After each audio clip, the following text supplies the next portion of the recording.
Greetings, Greg for Tesla Fan Insight. My topic today focuses on the fact that the former head of Daimler Trucks announced that the electric truck is the most important development in the last 120 years in automobiles. Now, I am going to be going live on Sunday again, and the question that comes up today is, why are we doing a quick post now? The answer is that we recently are getting, if you look in the papers today, there are 10 different announcements that Tesla is going to go out of business pretty soon because they're going to run out of cash. And so that's the second issue that I like to cover, this whole cash burn issue that's being discussed, and Tesla's going out of business as a result. First, this is Greg for Tesla Fan Insight. Thanks once again for joining us. If this is your first time on the channel, please like, subscribe, and take time to hit the bell icon so you don't miss anything. I also wanted to note to you that we could use your help on Patreon, and because I'm associated with Long and Foster Realty as well as Christie's International, I now have my real estate license and can do help with buys and sells anywhere in the world, but easiest in the US, but we also can do business internationally, and would love to get a chance to work with you if that opportunity arrives, either on a sale of a home or purchase of one. So I like to have a very succinct story where everything comes together nicely, and there's been some news that I've been sort of confused by for the last 4 months since the truck was announced. And I'll give you some data. First, let me give you some points, and then I'll do what I think of it. But hopefully I don't look crazy while I'm doing it, and then you guys I know are going to send notes to me that say, Greg, we think you're crazy. So let me give you an example. So as we've discussed previously, Walmart did this truck, and the truck specifically had a narrow nose on it that was allowed because of the turbine they were using. And what the partners on that found was that there was a 20% reduction in wind drag on that truck, and there was a 10% reduction in fuel consumption on that truck, which resulted in a few other innovations, resulted in the fuel consumption going from the usual 6 miles per semi down to, it was getting 13 miles a gallon basically, instead of the usual 6 that semis get. So what I was kind of stunned by, and I've been sort of looking at and still can't figure out, is there's a picture of a Daimler truck that I'll put on the cover of this, and they announced that it was their electric truck.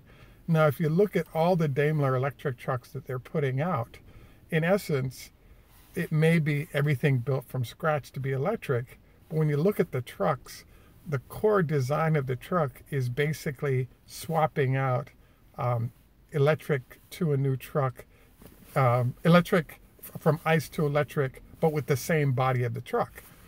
Now, the question you ask is, why is this a big deal? Well, the issue is that when you're there's something called second mover advantage. And what that means is that anytime you have the first mover, they had to go out there and get a product out in place so people could use it.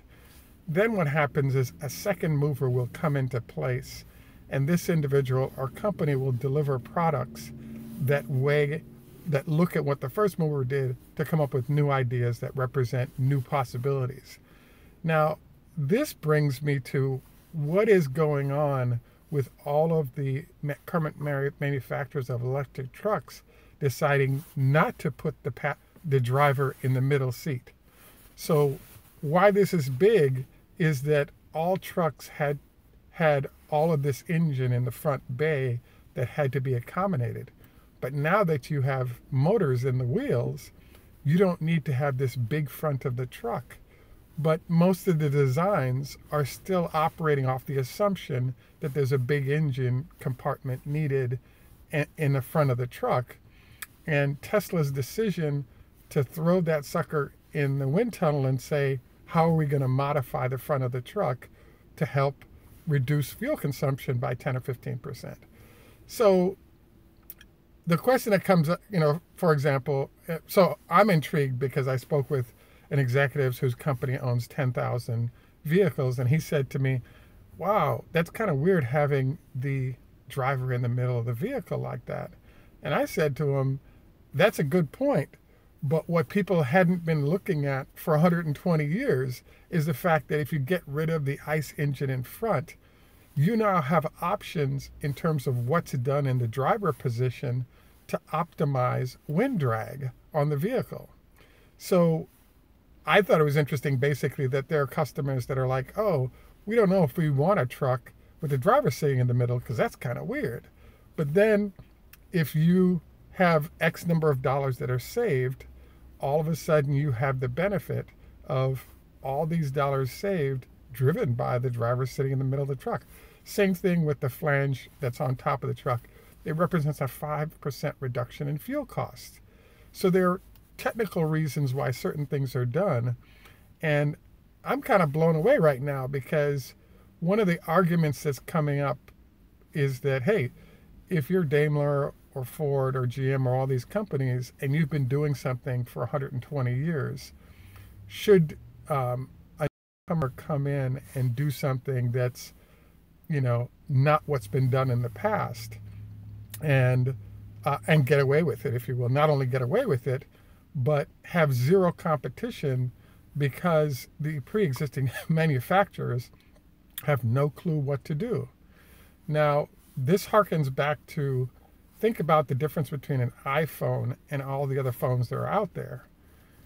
Unfortunately, for a lot of companies around the world right now, I think there are a lot of companies that are in trouble that are truck manufacturers, but they kind of don't realize it. So as a result, the head of Daimler Trucks pointed out last year that the changes that Tesla is bringing about represent the most important changes that happened to trucks in the last 120 years. And instead of saying that Tesla can't compete, which is what other Daimler's executives have said, or Nikola has said, I actually think it's the opposite. I think that there's the problem right now that there are a lot of companies that are in very deep trouble as a result of not being able to compete with what Tesla is doing. And I think a lot of these folks could end up going out of business. So the next thing, so I was kind of stunned because when I first saw the long haul test truck from Daimler, I thought it was interesting because they had these really cool lights on the front of the truck. And I was thinking, okay, it's an electric truck, so the way you can tell it's electric is it has lights on the front of it in the middle of the dashboard, or the middle of the front of the truck, whatever you want to call it, the face of the truck. And it kind of looked futuristic and new and different, but at the same time, without other design changes, like the location of the driver to help with our aerodynamics, I almost felt like it was we're doing what we've done in the past with a little bit of tweak. So I have to admit, I'll be excited when I see Daimler come out with a truck that does have the driver in the middle. And we know the reason why the driver is in the middle, because from an engineering standpoint, it's an optimization of driver location. So I almost am starting to get the feeling from all these little innovations, not to mention the monopoly that Tesla has as the only entity to have a battery that can haul 80,000 pounds, 300 to 500 miles. This is looking really, really bad for a lot of manufacturers, Cummins, etc., Daimler, etc., and hopefully they can get their act together and not be limited by the unions and end up going out of business. The next thing I wanted to cover today is the fact that we try to do a talk at least once a month, maybe twice, related to the fact that right now we have, good point, Richard, regarding driver in the middle allows you to have same truck across the globe. I wanted to jump into the whole discussion of the fact that there are 5 different, if you type in Tesla news right now, there are a number of discussions that focus on the fact that Tesla's in deep trouble because they're not, they don't have enough cash because they need to have 5,000 Model 3s a month to get enough cash flow to feed the cash to their operations. I think this is an interesting comment, but there's a whole bunch of this. Tesla's about to go out of business. I think a lot of it's designed to try to create news that might negatively impact the stock, and then the stock be impacted, and then the company's sales might be impacted. From Holland there. And so I just am kind of shocked, stunned that we're continuing to have this discussion, and here's why. I would not be stunned that 10% of the big money managers in the world that manage capital, that own Tesla stock, actually own Tesla's cars. So all of these folks who are trying to put out news that says Tesla's a bad company, blah, blah, blah, they're right to some extent because they aren't making money, but Amazon wasn't making money at the beginning of the process either, and now they're making a lot of money. So I really am concerned about the fact that we're continuing to get this well-funded news by hedge funds that are losing money on a rising stock price of Tesla, putting out all this crap. And I really just want to affirm the fact that Tesla has plenty of assets that they can either sell or lease out or do sale lease back of the factory, many different ways to acquire capital, and the capital markets are happy to lend to them at decent interest rates. So I have no belief in this Tesla's about to run out of money news that's been put out. And I just want to affirm that Tesla has billions of dollars, if not countless billions of dollars of backup, because there are so many entities, including truck buyers, that could even do pre-buys on their truck because those companies are so wealthy, and they're putting $20,000 a truck down to secure their place in line. So I believe hopefully we won't have to get into this once a month as we've been doing, but I do believe that we're going to continue to see a sort of bad behavior by the hedge funds who have a lot of money to sort of invent news that sort of casts aspersions of whether or not Tesla is about to go out of business because they need the stock price to fall in order to win. So bottom line is that excellent company, a lot of great possibilities. I do believe that there are a number of Tesla has monopoly and electrics right now about the production next year, and this is horrible news for that are the world. So hopefully those guys come to provide batteries and do this, but this could get very ugly for a lot of companies very quickly. So what we've covered today is first a look at the Tesla Semi and the fact that there's a lot of design that Tesla has baked in that represents 4 steps for trucks of all type, including electric. I'm kind of worried because while Daimler and Nikola, etc., have been claiming that Tesla can't compete, in my mind, I think it's the opposite.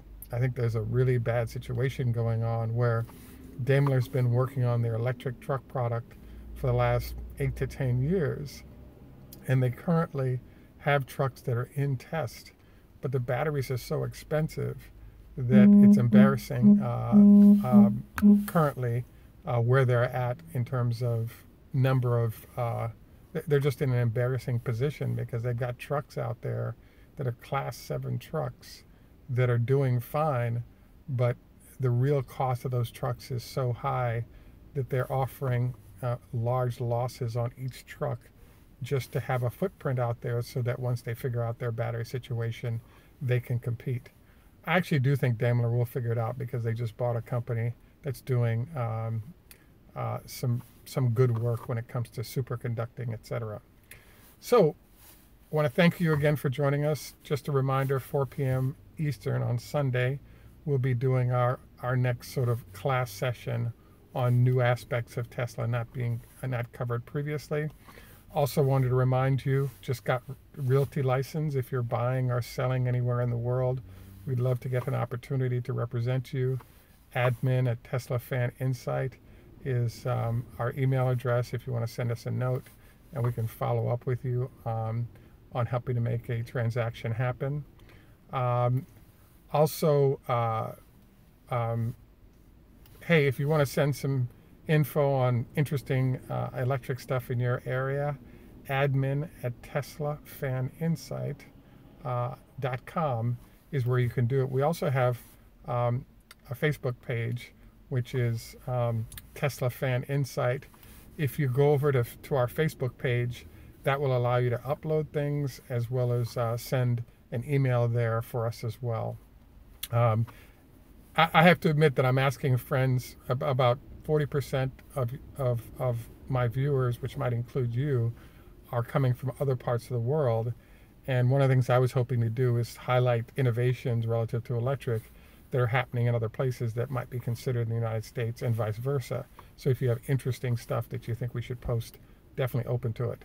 So again, would really appreciate $1 or $2 on Patreon, in support on a monthly basis, if possible. We'll include a link for that.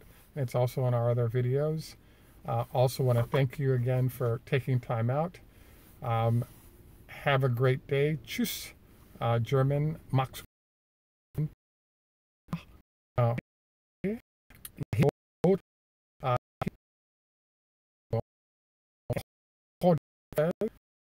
Arabic. For our navigation. Any support that you guys can provide. Thanks and have a great day, and look forward to our next